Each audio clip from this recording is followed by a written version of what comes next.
Hey ho, assalamualaikum. Apa kabar guys? Selamat datang balik lagi bersama saya BDT dari BDT Crew akan menemani kawan-kawan semua dalam episode hari ini nih guys. Semoga semua dalam keadaan yang sehat-sehat, baik-baik saja, dimurahkan rezeki, dipermudahkan segala urusan dunia dan akhirat. Buat kawan-kawan yang baru, jangan lupa bergabung bersama channel ini, klik like, komen, sama share, aktifkan tombol lonceng supaya tidak ketinggalan video-video yang menarik seputar Sabah dan Sarawak serta sejarah Sabah dan Sarawak yang bakal saya react ataupun bikin fakta guys. Dan di kesempatan hari ini saya mau kongsikan kepada kawan-kawan semua tentang satu sejarah pahlawan Sarawak lagi guys. Kalau kita bercakap tentang Sarawak, pasti kita tidak akan terlepas daripada bercakap tentang satu pahlawan, yaitu Rentap guys. Tapi ada lagi sebenarnya pahlawan lain selain daripada Rentap yang juga dikenali di Sarawak guys. Bayangkan jauh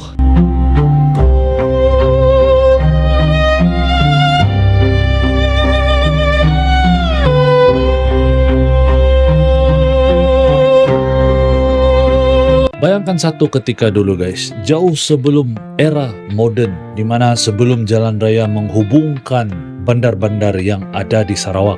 Sungai merupakan nadi kehidupan. Siapa saja yang menguasai sungai, dialah yang menguasai perdagangan, ekonomi, dan perjalanan guys. Dan pada ketika itu jugalah muncul seorang pahlawan Iban, di mana beliau begitu digeruni, namanya begitu ditakuti. Pengaruhnya mempengaruhi banyak kawasan terbentang luas dari Saribas hingga ke Tanjung Datu. Namanya ialah Unggang Lebor Menua. Menurut kajian sejarah masyarakat Iban, Unggang Lebor Menua dipercayai berasal daripada Entanak Saribas yang kini terletak di bahagian Betong Sarawak. Beliau hidup sebelum pemerintahan Raja Bruk, ketika masyarakat Iban masih lagi dipimpin oleh ketua-ketua tempatan yang berpengaruh. Pada ketika itu belum wujud lagi kerajaan Sarawak yang mentadbir Sarawak seperti hari ini. Di setiap kawasan mempunyai ketua masing-masing, dan masing-masing dihormati karena keberanian, kebijakan, dan keadilan yang mereka punya. Unggang pula adalah salah seorang daripada ketua-ketua tersebut. Nama Lebor Menua ini sering ditafsirkan sebagai seseorang yang menggegarkan wilayah atau meluaskan pengaruhnya ke banyak wilayah. Gelaran ini menggambarkan kedudukannya yang begitu tinggi, darjatnya yang begitu tinggi di kalangan ketua-ketua suku pada ketika itu guys. Nah, apa sebenarnya kehebatan daripada Unggang ini sendiri? Untuk memahami kehebatan Unggang, kita perlu memahami keadaan Sarawak pada masa itu. Pada ketika itu jalan raya belum wujud, jalan raya langsung tidak ada. Adapun cuma jalan hutan, pengangkutan tidak wujud, tiada kendaraan, dan jambatan besar pun belum ada. Jadi satu-satunya sumber perhubungan pada masa itu adalah sungai, dan semua perjalanan dilakukan menggunakan sungai. Sungai Rejang, Sungai Batang Lupar, dan Sungai Saribas. Sungai merupakan satu-satunya sumber pengangkutan, sumber perhubungan, dan juga sumber ekonomi masyarakat pada masa tersebut guys. Dan sesiapa yang mempunyai armada perahu dan mempunyai pengikut yang ramai serta pengaruh yang luas serta besar, disinilah nama Unggang mulai disebut-sebut. Antara perkara yang sering dikaitkan dengan Unggang adalah perahu bengkong atau bangkong. Perahu bangkong ini adalah satu perahu perang masyarakat Iban yang strukturnya panjang dan mampu membawa ramai orang.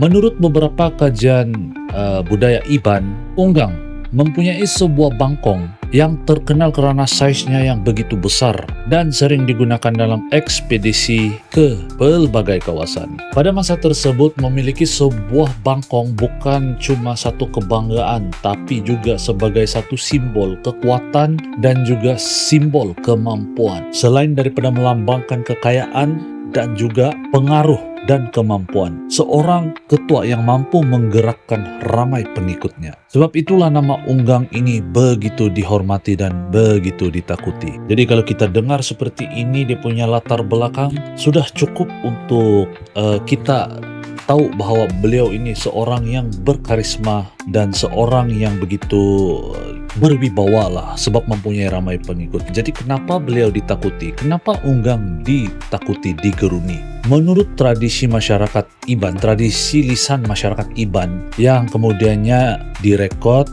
oleh pengkaji seperti Benedict Sandin, pengaruh Unggang ini dikatakan sangat luas. Malah terdapat cerita bahwa perairan di Saribas sehingga ke Kuala Datu itu dimiliki ataupun di bawah pengaruh jajahan Unggang sendiri. Perairan daripada Saribas sehingga ke Tanjung Datu itu berada di bawah pengaruh beliau. Dan perlu dijelaskan di sini bahwa kenyataan ini datang daripada lisan masyarakat Iban sendiri, guys. Dan bukan sempadan politik yang kita faham seperti hari ini. Ia lebih merujuk kepada pengaruh, penghormatan dan kehadiran beliau di kawasan-kawasan tersebut. Ramai yang mengenali Unggang sebagai seorang pemimpin, seorang ketua perang yang begitu berani dan disegani. Dalam masyarakat Iban, bukan cuma fisikal dan kekuatan yang dinilai secara biasa ataupun secara rata-rata, bukan cuma dinilai melalui kekuatan. Seorang ketua juga perlu bijak untuk membuat keputusan, harus adil, dan perlu menjaga kebajikan para pengikut yang mengikuti beliau. Semua ini adalah ciri-ciri yang sering dikaitkan dengan Unggang Lebor Menua. Selain sejarah, ada juga kisah legenda tentang Unggang Lebor Menua ini, guys. Ini menurut cerita rakyat Iban sendiri, direkodkan dalam Sarawak Gazette dan dihuraikan oleh Benedict Sandin. Unggang pernah bermimpi berlayar sehingga ke Gunung Sentubong, dan di dalam mimpi tersebut beliau dikatakan bertemu dengan makhluk-makhluk dari alam spiritual yang memberikan petunjuk dan memberikan semangat kepadanya. Sekali lagi saya tegaskan di sini, ini adalah bahagian daripada tradisi lisan masyarakat Iban sendiri yang diturunkan dan dikongsikan kepada semua, guys. Ini tidak boleh dianggap sebagai fakta sejarah yang boleh dikaitkan dengan bukti saintifik yang nyata. Namun kisah ini sangat penting karena ini menunjukkan betapa masyarakat Iban itu menghargai keberanian, kepimpinan, dan hubungan manusia dengan alam menurut kepercayaan tradisional mereka. Walaupun sebahagian daripada kisah Unggang ini datang daripada tradisi lisan masyarakat Iban sendiri, nama beliau bukanlah rekaan moden. Beliau disebut sebagai satu nama yang begitu penting dalam masyarakat Iban sendiri sehingga hari ini. Antaranya adalah penulisan Benedict Sandin yang banyak menulis tentang Si Dayak sebelum zaman pemerintahan Raja Brok. Nama Unggang ini sebenarnya juga muncul dalam kajian modern apabila Saribas dikaji, guys. Budaya ngayau dan penggunaan perahu bangkong. Dan ini cukup untuk membuktikan bahwa Unggang Lebor Menua ini adalah satu tokoh yang begitu mampan ataupun begitu cukup untuk dijadikan sebagai satu sumber sejarah masyarakat Iban sendiri. Dan video ini adalah untuk saya kongsikan kepada teman-teman semua betapa pentingnya sejarah untuk kita selalu ingat wujudnya tokoh-tokoh yang berani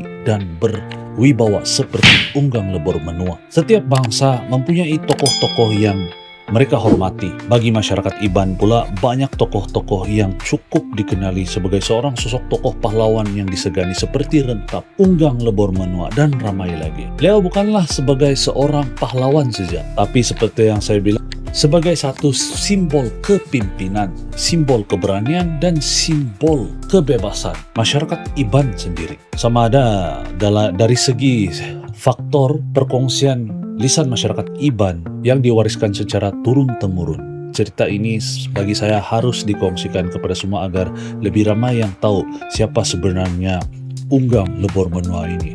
Seorang pemimpin Iban yang menguasai Saribas sehingga ke Tanjung Datu, guys. Dan memiliki pengikut yang begitu ramai. Dan bagi saya sejarah itu harus kita ingat karena sejarah bukanlah sekadar tentang siapa yang memerintah. Tetapi sejarah juga tentang siapa yang mempertahankan marwah, memimpin masyarakat, dan siapa yang meninggalkan warisan yang terus dikenang selepas generasi mereka. Saya BDT, dan jika kawan-kawan maukan lebih banyak kisah-kisah seperti ini, lebih banyak sejarah-sejarah tentang Sarawak ataupun Sabah, ataupun kalian mau dengar tentang sejarah atau mau kongsikan dengan saya, silakan komen di ruang kolom komentar di bawah. Sebenarnya ini adalah satu riset saya tentang Unggang Lebor Menua. Mau tahu siapa sebenarnya beliau selepas ada komentar yang bilang selain daripada Rentap ada juga pahlawan Sarawak yang lain seperti Unggang Lebor Menua. Jadi ini satu info sebagai edukasi juga juga kepada saya dan moga-moga dapat mengedukasi kawan-kawan semua yang menonton, insya Allah. Terima kasih sudah luangkan waktu buat menonton BDT Channel atau BDT Crew, dan saya amat hargai sokongan dan dukungan yang kawan-kawan selalu berikan. Moga bermanfaat video hari ini. Terima kasih, berjumpa lagi kita di video yang akan datang. Assalamualaikum guys.